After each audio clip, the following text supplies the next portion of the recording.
Bien le bonjour à vous. Vous avez vu ce qui s'est passé hier? On a fait un plus haut sur le Bitcoin face au dollar. Là, on a un hebdomadaire et on le constate. On a fait un plus haut qui monte jusqu'à 61 800 quasiment. Donc c'est pas pour nous déplaire. Vous le savez, ça a été fait comme prévu. Donc là, on s'apprête à clôturer la semaine en positif et même en plus haut, ce qui est naturellement très positif. On le constate même au niveau des Fibonacci. Les Fibonacci, donc, on va les décaler en direct. Immédiatement, on les met sur le nouveau plus haut, et ce qui va nous permettre d'avoir un peu plus de visibilité. Ceci dit, la tendance est tellement haussière que les plus hauts vont s'en suivre actuellement. On est vraiment lancé, c'est-à-dire qu'on s'est rebelote, c'est reparti pour vraiment une série bullish. Donc on est full bullish. Et c'est pas pour nous déplaire encore une fois. En unité de temps journalière, qu'est-ce qui s'est passé? Vous l'avez vu, elle est très positive cette journée d'hier. On le voit même au niveau d'Ishimoku. Très positif, le prix est constamment au-dessus du cours. Tous les indicateurs sont haussiers. En fait, tout s'est joué les 58 300, 400. À partir de là, ça a été vraiment un sprint. On a calculé personne pour atteindre directement les 60 000 comme ça avait été préconisé dans les analyses précédentes. Et vous constatez qu'on l'a fait. Et même on est allé un peu plus loin. Pour vous dire, hier, on a allé toucher les 61 700. Donc, super. Donc, allons-y maintenant en unité de temps 4 heures. Qu'est-ce qui s'est passé de beau? Et bien la même chose, on le constate clairement, on a cassé toutes nos résistances et on en a même créé des nouvelles. On a créé des nouvelles, effectivement, qui vont servir par le passé, qui vont forcément devenir des supports, donc on va les considérer.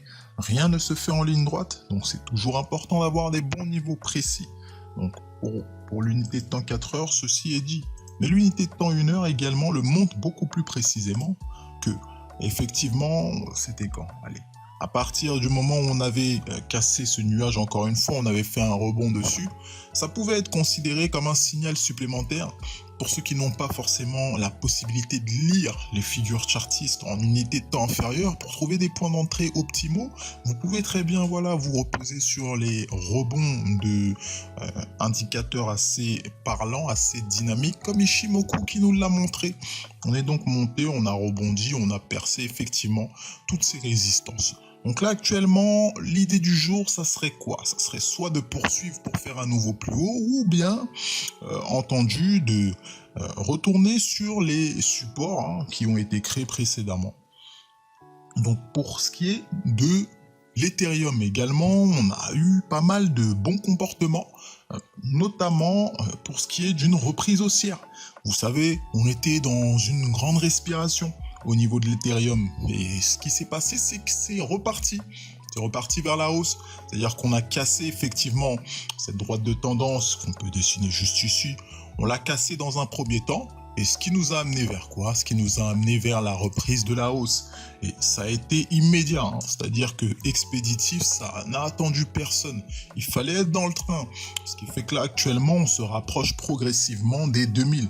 En fait, tout avait été précisé, encore une fois, dans les analyses précédentes. On l'a dit, si on casse les niveaux forts des 1800, on s'apprête naturellement à aller vers les 1900 dans un premier temps. Et par extension, on va aller chercher les 2000.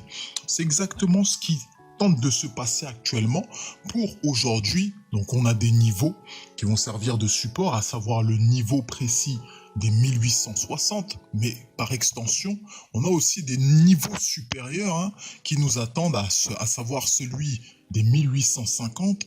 Et s'il casse, vous le savez que par extension, les 2000 sont à notre portée. Pour ce qui est de l'unité de temps 4 heures, qu'est-ce qu'il nous dit de beau?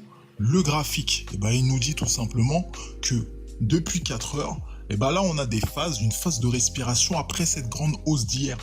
Donc avoir à considérer pour voir peut-être que ceux qui ne sont pas encore rentrés devraient peut-être y réfléchir à plusieurs fois.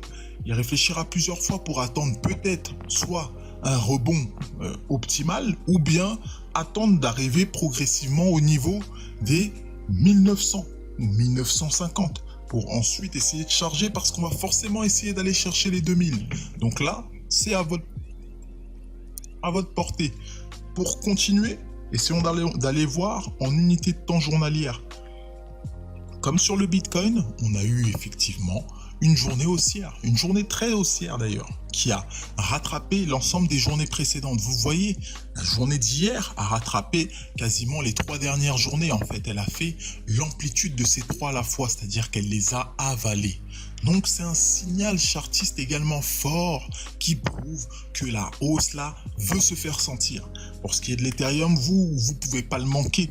On est bullish de chez bullish. Alors, effectivement, pas mal d'analyses laissent à penser que le fameux Ethereum face au dollar va surperformer le Bitcoin. Effectivement, on a très peu d'intérêt pour ce qui est du Bitcoin, pour ce qui est de l'Ethereum, pardon, actuellement, mais on constate que il y a énormément de potentiel.